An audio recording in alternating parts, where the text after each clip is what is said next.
Well, welcome everybody, and especially to anybody called Yorgo, because it's your name day.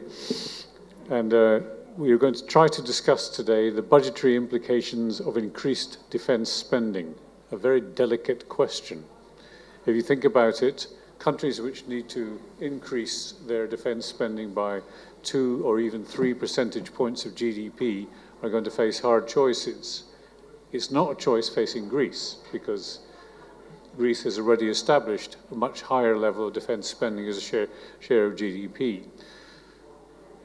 The answer is simple. 4 ways of doing it: increase taxes, increase debt, decrease other spending, or do things to the welfare state, which is a form of decreasing spending. The trouble is, each of these is extremely difficult in its own right, hence the discussion we're going to have today. We have an excellent panel who are going to discuss it. I've given them some advanced questions and asked them to try to answer the initial questions in about 5 minutes each, leaving time for exchanges between us. Very briefly, I introduce the panelists. 2 with Polish names: Emily Savage, who is actually from Manchester; Danuta Hübner, who sounds like she's German, but is in fact Polish. Could be Austrian. Or Austrian, okay. Zsolt Darvas, who is Hungarian, is very obvious. And you all know Pano Tsakoglu, who is a former minister, a good friend of mine for about 100 years now, is it, Pano? Something like that. We've collaborated on many European projects. Let's get straight into it, because we have so limited time. And I'll ask the first question, which I'll invite Pano and Danuta to answer, maybe starting with Danuta. Can European governments find credible ways to recast their public finances to meet the 2035 deadlines? That's to say 3.5 percentage points of GDP on defense and another 1.5 percentage points on security. Can they do it if the US disengages from NATO, which is looking, if not certain, more likely than it was even a couple of months ago? Do we do it by higher tax, cuts in welfare spending, or a combination of all 3 with debt? How would governments deal with the backlash from citizens? Because they're bound to resent some of this. And can we learn anything from how certain countries have already done it? For example, in Poland, there's a bank called I'll give just the initials, the BGK, which is a way of financing public spending on defense. Danuta, prosimy. Thank you. How it works, right? Red should be red to work. That's strange, no? It should come on red. Okay, so it's red. Okay, thank you very much. Of course, thank you very much for just bringing me also again here to Delphi.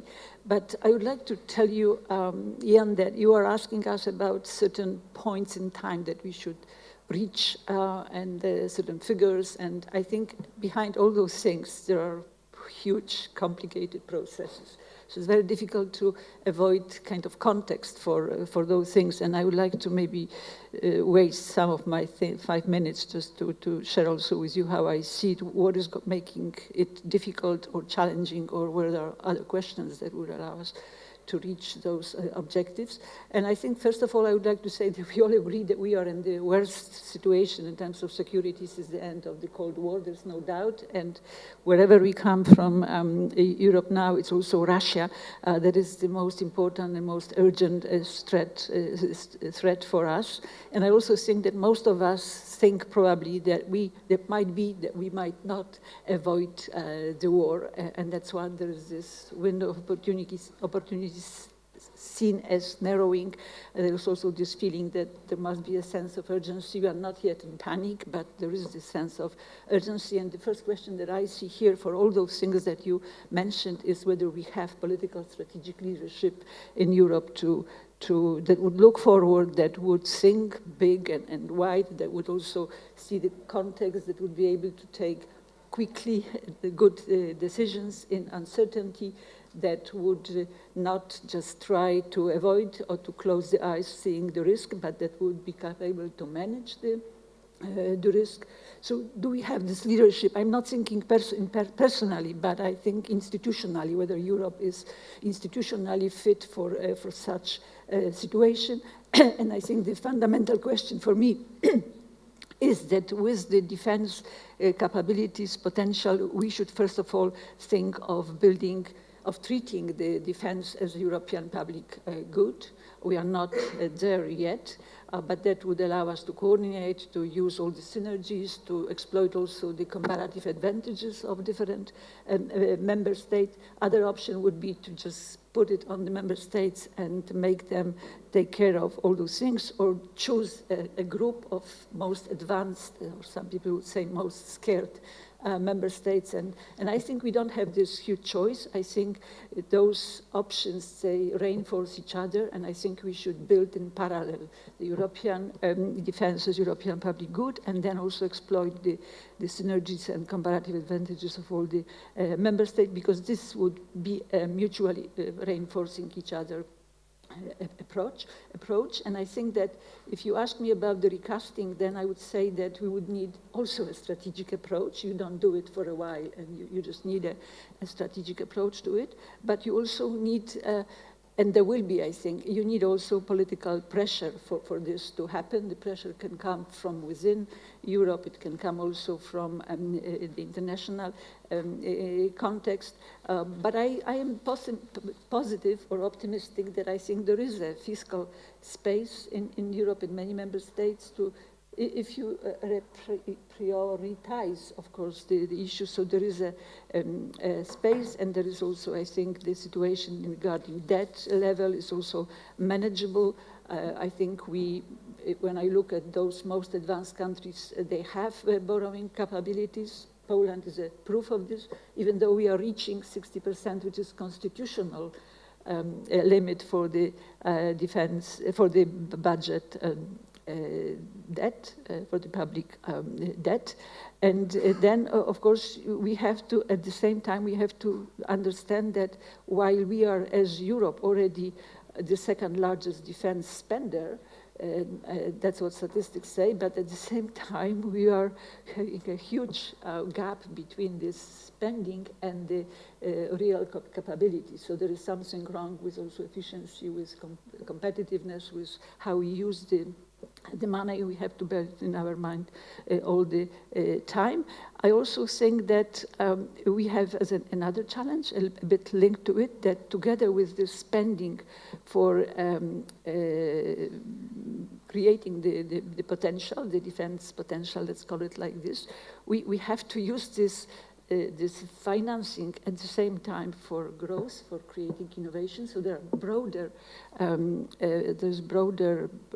targets without which we cannot just dream that we will all of a sudden have this green island of defense spending, which would be perfect where the economy is not. So I think that we are treating a bit this defense dividend, if I can call it like this. We want to use it to solve everything that is wrong with our economy in terms of competitiveness, in terms of security. So we need a lot of other also policies, I think, like competition policy, which we are now finally changing the approach to competition policy, and we are creating situations that can lead to scaling up strong enough to create European, let's call it championship, though I don't like this word. No, it's already 5 minutes? Okay, so I will just in the discussion later on, but I think there is a lot of things to say about those additional context-related issues, which will not allow us to solve the issue of your question, which would be the different options. Very tough. Yeah, they were not very tough. It was the previous panel that made us come late. Okay. Right. Thank you very much, Ian. I will try to stick to the 5 minutes allotted to me. First of all, let me start with a simple but a comfortable truth. For decades, Europe has been free riding on the United States for its security. This era is now over. The combination of geopolitical tensions and uncertainty about United States commitments to NATO means that higher defense spending is no longer optional. It is unavoidable. But the key question is, how can European countries afford it? The arithmetic is straightforward. More defense spending means either higher taxes, lower spending elsewhere, probably in the largest ticket in the budget, that is social spending, or more debt. The politics, however, are anything but straightforward. And this brings me to the crucial point. Europe is anything but homogeneous regarding all these attributes that I mentioned before. The starting positions of European member states differ dramatically. Take, for example, defense spending. There are countries like Poland and Greece that are spending over 3% of their GDP on defense already. Other countries are in the region of 1.5%.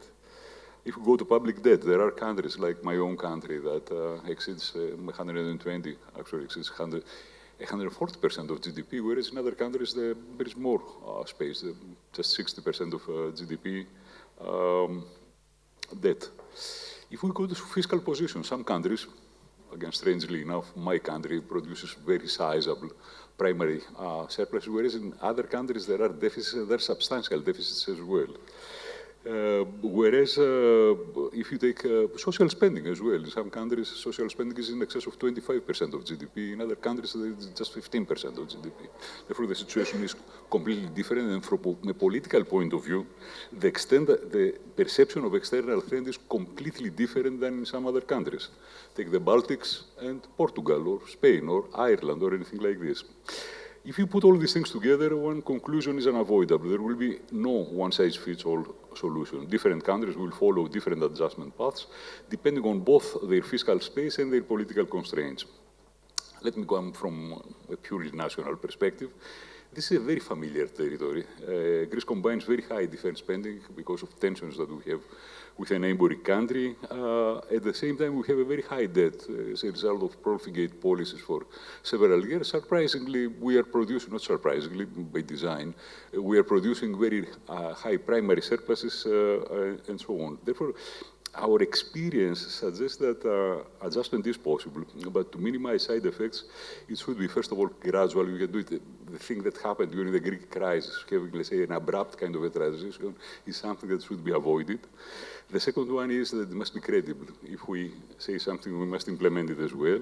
And finally, it must be somehow socially balanced to explain people why defense spending is essential even for keeping, our social fabric there and so on.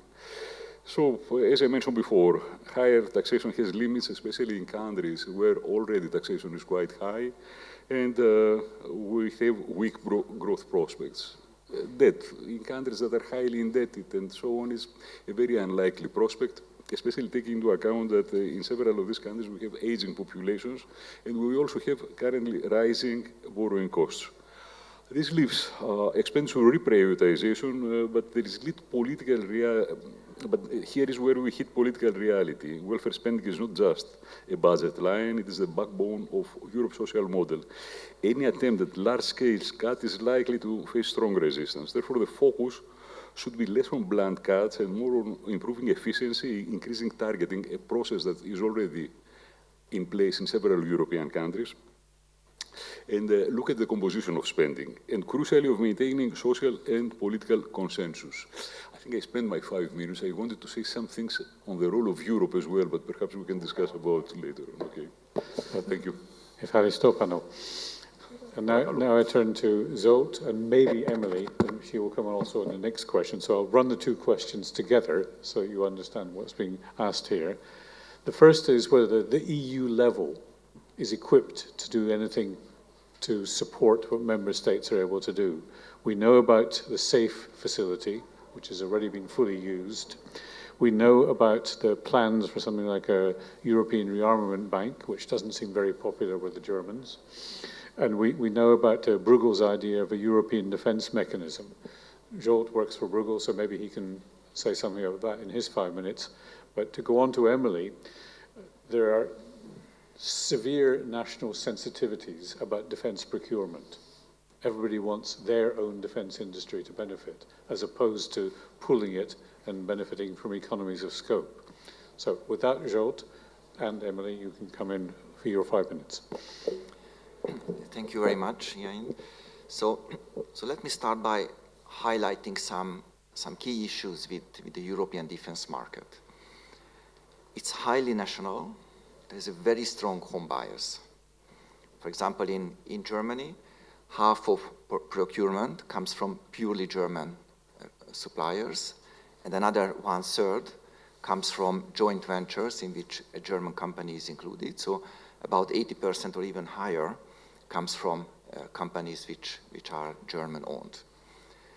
Another key issue is limited competition. Both in Germany and France, the two biggest suppliers account for 70%, so more than 2/3 of military procurement comes just from two companies. So it means that, there are some very dominant players, limited competition, and obviously in such a case, the dominant players have a strong role in pricing, and, they can ask, high prices. Another key issue is that, which is a more cross-country issue, is that, standards are very diverse across Europe. For example, in battlefield tanks, there are 12 different models within Europe in different countries. In the United States, there is one. So obviously, if the Dutch and the French and the German, tanks and other military equipment have different standards, then it's very difficult to create competition. So now what we want to do is achieve a much higher defense spending. This will mean a much higher demand. But my concern, and also the concerns of my colleagues who have written about this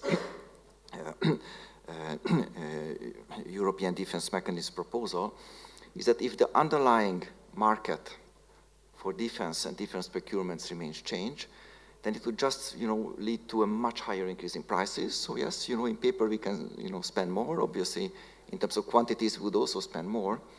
But there would be a very significant price increase. And in order to counter that, some measures are needed. And here I come back to the issue of this defense bank idea, which has been raised by a couple of people. I don't think that would solve the problem, because the problem is not lack of financing. Yes, some commercial banks might be more reluctant to lend to defense companies, but I think that can be overcome.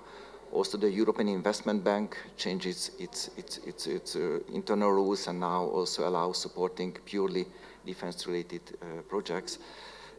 So I think at the company level, the issue is not really financing.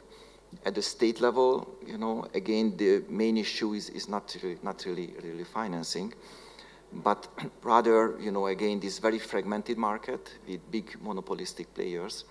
And I think here, and another obviously problem is the fiscal space, as both Danuta and Panos have already discussed in some countries. And I think from this perspective, the proposal of my colleagues for this European defense mechanism is really a bright idea. Now let me just say how this would work. So countries would create a mechanism similar to the European Stability Mechanism, the ESM, which supported Greece in its struggle to come out of the crisis of the past decade. Also Cyprus. So that would be a special intergovernmental entity which would have a paid-in capital. So it would obviously involve a cost of paid-in capital. But that defense mechanism would procure at a common single market. So all countries joining the defense mechanisms would agree to open the market, create a common single market, avoiding national preferences. If a German plan can offer a better proposal for a French procurement code, then the German would win and not the French one. So that would create competition.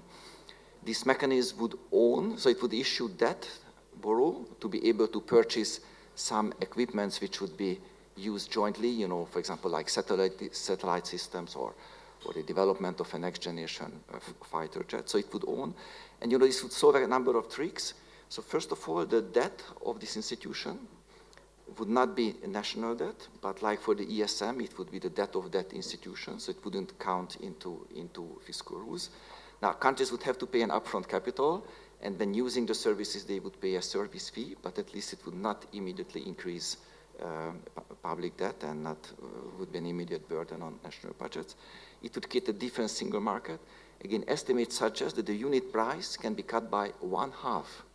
So you could cut the price of military equipment by 1/2 if you achieve scale and competition. So I think it would achieve many, many goals. Now, unfortunately, this proposal hasn't received much traction. I mean, it was widely discussed, also presented to the ECOFIN a year ago, and I think it formulated thinking. But my perception is that, I mean, fears from national sovereignty in giving up and also, you know, defense is a very sensitive issue. Simply member states didn't dare to make this step. And I stop here. Emily.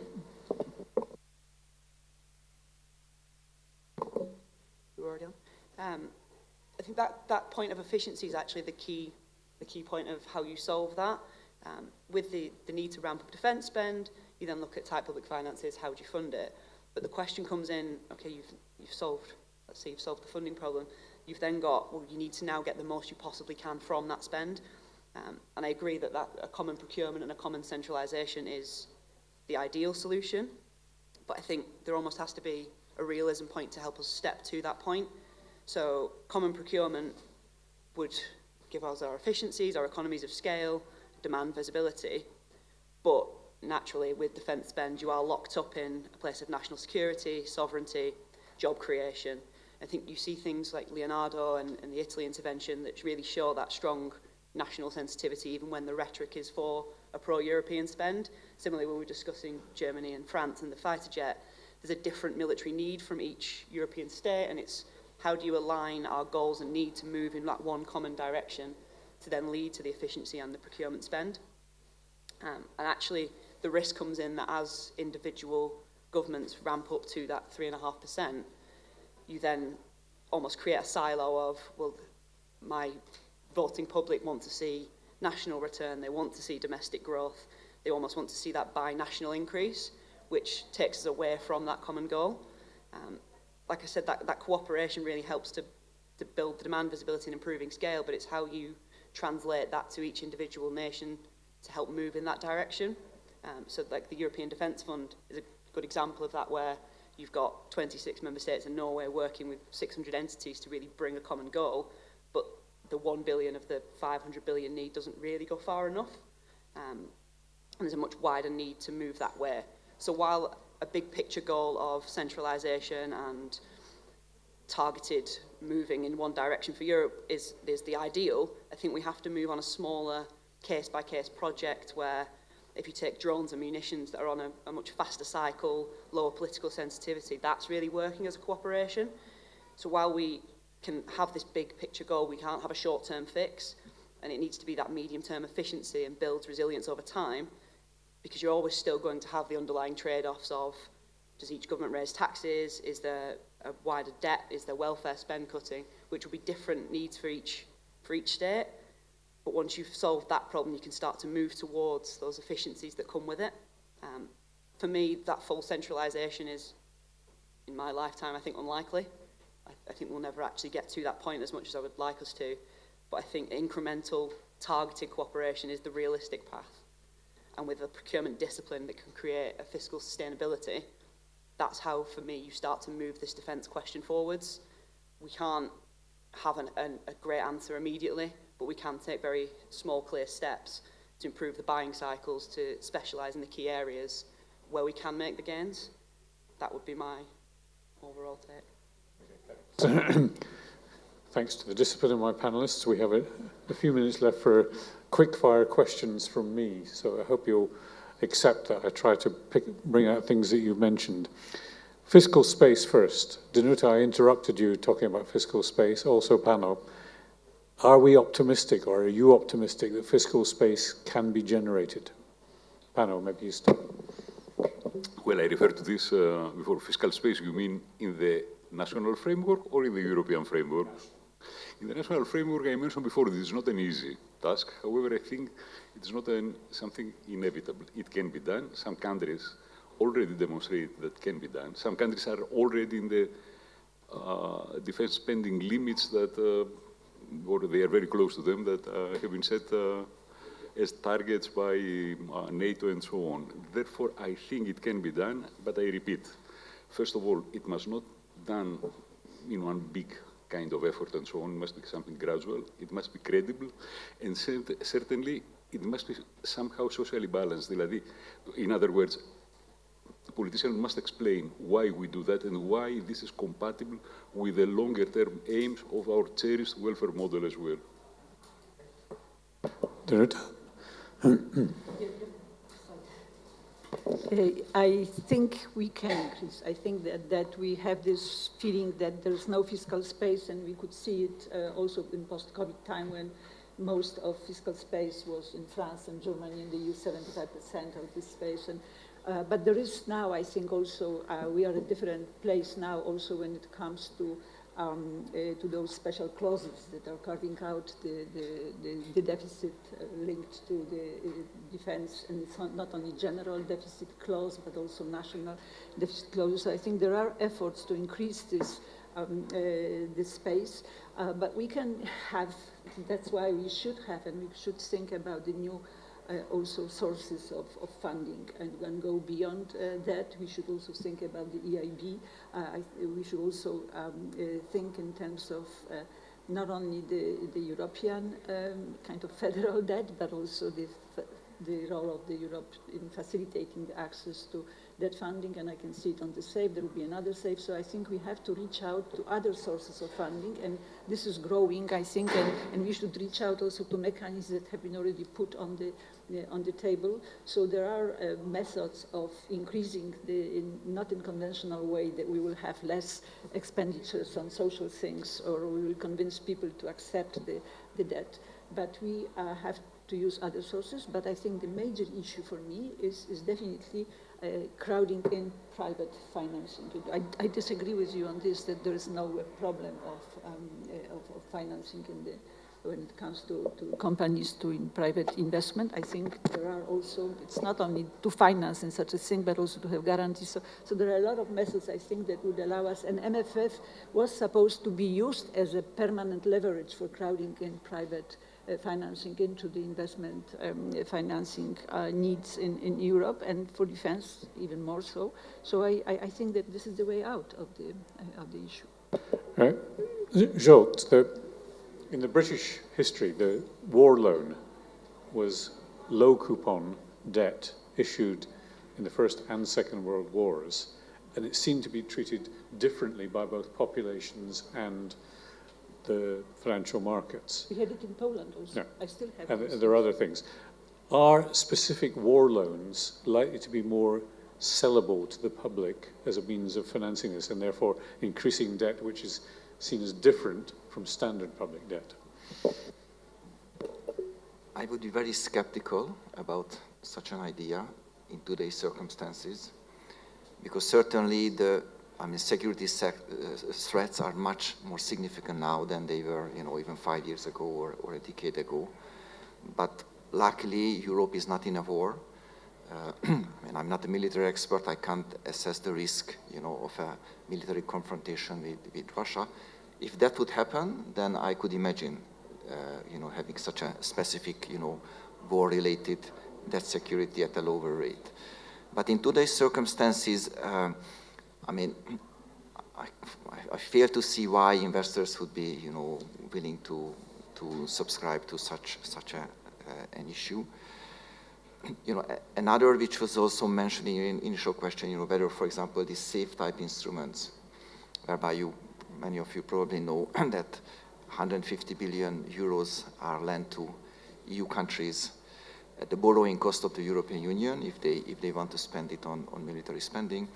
But that could really, reduce borrowing costs only marginally for some countries, and for others like Germany or Netherlands, it would even be an interested increase. So obviously, countries with credible fiscal position wouldn't make use of that. It would only make use of countries facing higher interest burden.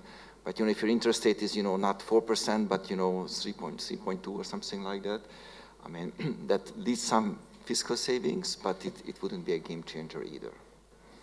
Okay. In some ways, several of you have mentioned the denominator of the expenditure on GDP, expenditure on defence to GDP ratio. Emily, do you think there is an opportunity here to boost GDP by the sorts of measures you were talking about of sharing, of more efficient procurement, in a way which means that you get essentially more bang for your buck, both in the sense that you get better quality defence equipment, and you can use that to grow the economy in the way the Americans have done in the past through the dual-use technologies? Great. So I think that ultimately is, I think we're still on. I think that ultimately is the long-term goal of the boost of GDP, provides that productivity growth. You've got reports from EY saying there's a 30 billion potential growth just for the UK economy. But it sits under that question of how do you fund it? Because if you fund it with a welfare cut, you're essentially taking from one hand to the other. So, but if debt funding then creates the fiscal type problems for the likes of Italy, the UK, with that highly indebted position. So it's, while that if you can combine the European goal, you can boost GDP and growth productivity across Europe. It's how you tread that into individual states. So I think when you look at defence spending and it's highly capital in nature, you get those dual-use technologies, you get the infrastructure behind it that then leads to non-defence growth that can then, you've got highly trained people that move into the R&D space. There's so much benefit that can come from defence spending if you can harness it and keep it within the EU, the UK, how you do it, like the US have. Whereas a lot of what we've done previously, particularly in the UK, is that there's R&D expenditure, we then sell it out to the US, who benefit from all that dual-use technology in a way that if you can harness that within Europe and move collectively to that common procurement goal, you can really change the game. Can I just add something? Because I think it's very important to see this efficiency or effectiveness as a major factor, because when we torture ourselves with comparisons with US, we always talk about productivity. And so I think here is huge potential, because we have such a variety of instruments which are gradually becoming available for the defense spending to grow. And if we manage to build, if the member states allow the Commission to have bigger competences and to create efficient ecosystems that will be bringing those thousands of points together.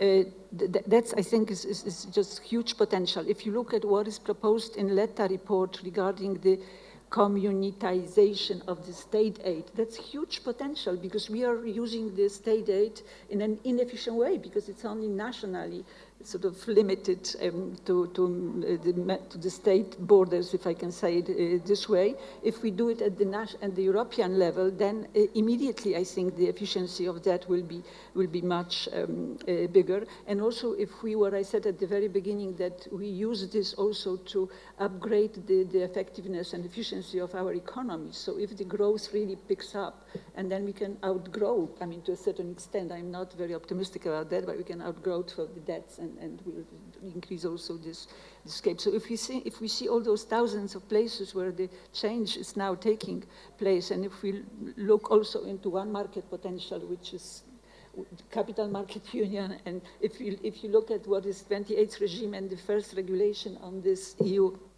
Inc., which is huge potential for efficiency. So I think that this has to be taken seriously. Right, we have just under 4 minutes left. I'm going to give you each 1 minute maximum. Watch the clock, please. There are some questions I find still to be answered here. How do you construct leadership? There is a question about whether the EU rules are going to be jettisoned. There's a question about something that nobody's mentioned yet, NATO. Pick up maybe these three. Let's start with Emily, now down to 50 seconds. Go fast. I think it's a big question to answer in 50 seconds there. But I think that point is, to me, we don't have that combined leadership yet that drives us the same way. We need to find a way of pulling together the different state goals within Europe, because we're all trying to move towards European security and that over-reliance on the US.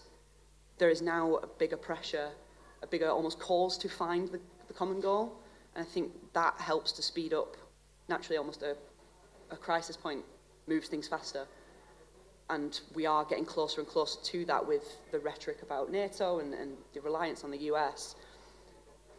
What I think it takes, though, is the businesses underneath to come together in a strategic plan of, can I benefit from moving across Europe? At the minute, that's not clear because the national rewards are much better. I'm over my 50 seconds. So that's the target. Zsolt, 50 seconds. Watch the clock. So leadership, I think the only way is that the heads of the 5 largest EU countries come together and they decide to do it together. Otherwise, I don't see any major scope. And then obviously other countries can decide to join. And fiscal rules, I mean, as all of you know, the so-called national escape clause in European Union fiscal rules has been activated, allowing countries to spend more on defense. It's up to 4 years now. I expect that it might be extended, and I also would suggest extending that. I mean, this would prolong the adjustment, but ultimately the adjustment has to be made, and fiscal space will have to be made for more defense spending. Pano. Very quickly.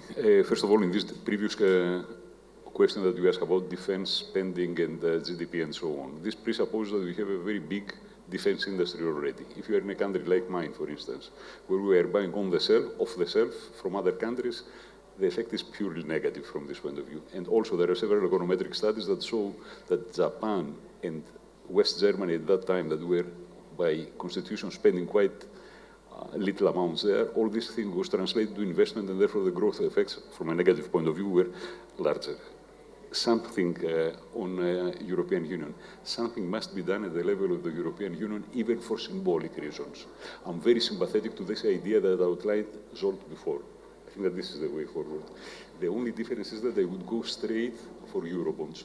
Eurobonds is something that is definitely highly desired in the capital markets, and this is a very good opportunity to boost European integration that we so much need as well. Okay. Danuta, your last word from you. When I was talking about the political leadership, strong political leadership, I was not thinking about finally France winning the elections and working together with the Germans who will be preparing to elections and Poland joining this. I was thinking about the openness of member states to give more power to European institution, which is called European Commission on those issues, because the only institution that can propose an ecosystem for all those tiny things to work together and increase the efficiency is through this type of leadership coming from changes of competences. Then the second thing in this context, I would also like to say that why not, we hate changing the treaties. We have a long list of things to change the treaties, but I participated in a discussion with the Brits who would be very happy to join if Europe finally decides to have just a small treaty on security and defense, because we have there is the important issue there, I think, that we could, I'm sorry, it's like, sounds like bureaucracy and all those things. It does not, because that would put order into the competences and make us just simply smooth the whole thing and make us faster, more effective, more efficient. And there is the competition policy facilitating mergers and fusions, and so we have to stop. But I hope will not stop. Our time is up. I hope you think this has been an interesting discussion, and we will join me in giving a warm round of applause to them.